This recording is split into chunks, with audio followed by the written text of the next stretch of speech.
ITV News has been given rare access to social services as they fight to protect the country's most vulnerable children. We've been on the front line with social workers in the London borough of Lewisham, one of Britain's most deprived areas. We witnessed firsthand how rising poverty and poor housing is hitting at-risk families the hardest as staff work day and night to keep them safe. Now ITV News and the Social Workers Union has carried out the biggest survey of its kind, exposing this growing crisis. Out of more than 2,000 social workers, 80% say the number of referrals due to poverty has increased in the last 3 years. A third of children's social workers say their service has removed a child or children from their family in the last 3 years where poverty was a key contributing factor. 90% said that underfunding was seriously impacting their ability to do their job. Our investigations editor Daniel Hewitt has this special report. The responsibility is major. On the front line, in keeping children safe, Is it a red? the calls don't stop coming. Can I just pull over just to see if it's kind of an emergency? It's literally a social worker. How are you? We've been given rare access to a children's social services team. There's worries around mum drinking. In the rooms where decisions are made, Concerns around sexual exploitation. How old was she when that was happening? 15 years old. as young lives hang in the balance. 10-year-old, 18-month-old. And for everyone, the stakes could not be higher. Where do you think you would be if you hadn't got the help you've received here? Most likely I'd probably be dead. So how long have you done this for? About 7 years. 7 years. Lewisham in South London. We're with Yolanda, a social worker with a busy day ahead. Literally after I came off to you, I just I left the office straight away.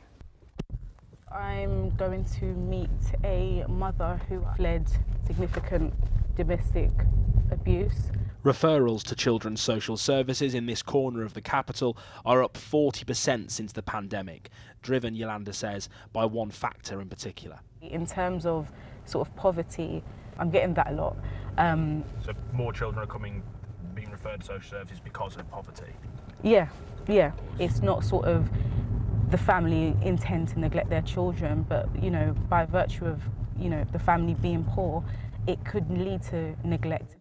We've arrived at Yolanda's first visit with a mum of 4 who we aren't identifying.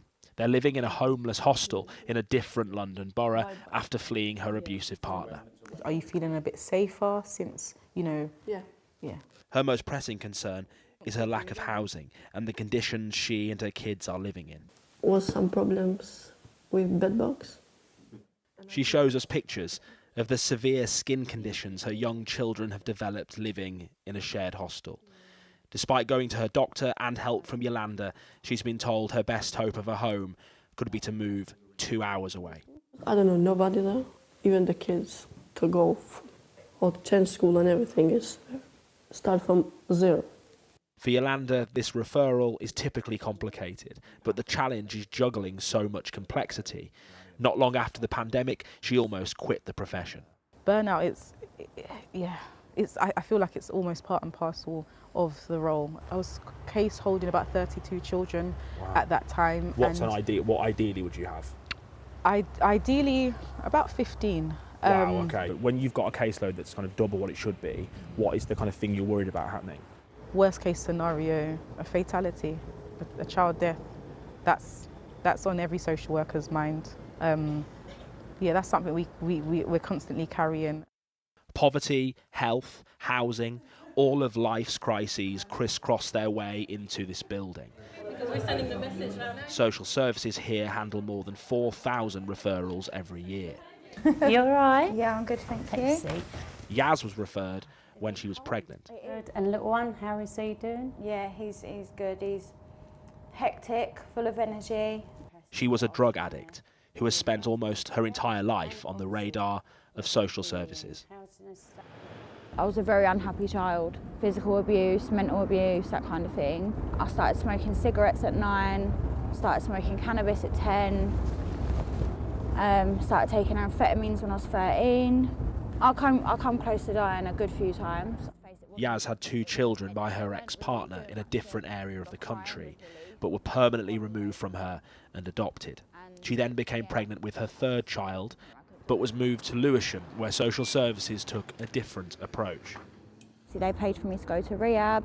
It's the only mother and baby rehab in the country that you can detox while your baby's in your care. Obviously, they've got the support there to help you. I got chances that people in my shoes don't normally get. Do you know what I mean? It was less than 3 years after losing my other children to adoption that I found out I was pregnant with him.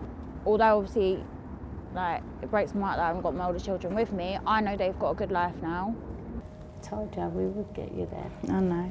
Today, Yaz had her final meeting with social services. Her case has now been closed. I'm so proud of you. Thank you. She was part of a pilot programme. They've been left at home, mum's left because of what's happened and the abuse. Bringing together healthcare, housing and education specialists as well as social workers to keep more children with their families. But its funding for next year is not guaranteed as the cost of care keeps rising. But the independent review of social care recommended £2.5 billion investment in children's social care. What we've had in the budget statement is a figure of £250 million.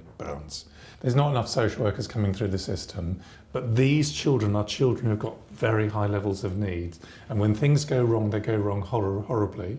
We know that nationally, some of those children will significantly self-harm. You know, in the most extreme cases, sometimes they decide to take their own lives.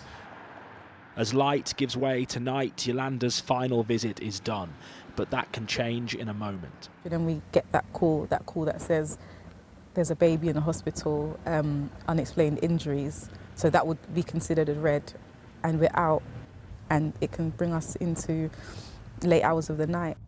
The risks are high, but so often social workers feel like the forgotten front line.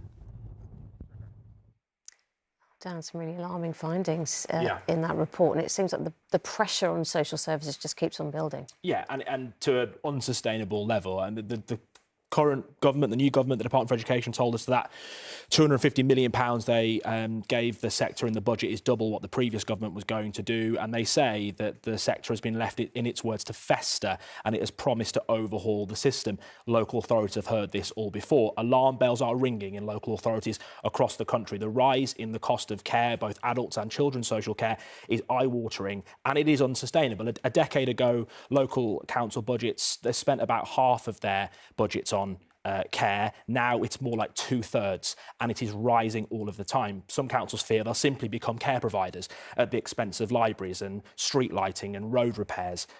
For social workers, those in the front line, they feel undervalued, they feel underpaid, but they so often feel like they carry the can when things go horribly wrong, when they feel it's the people writing the cheques who have designed this system the way it is that should take the blame. All right, Daniel, thank you. And if you or someone you know has been affected by this story, you can get in touch at investigations@itv.com.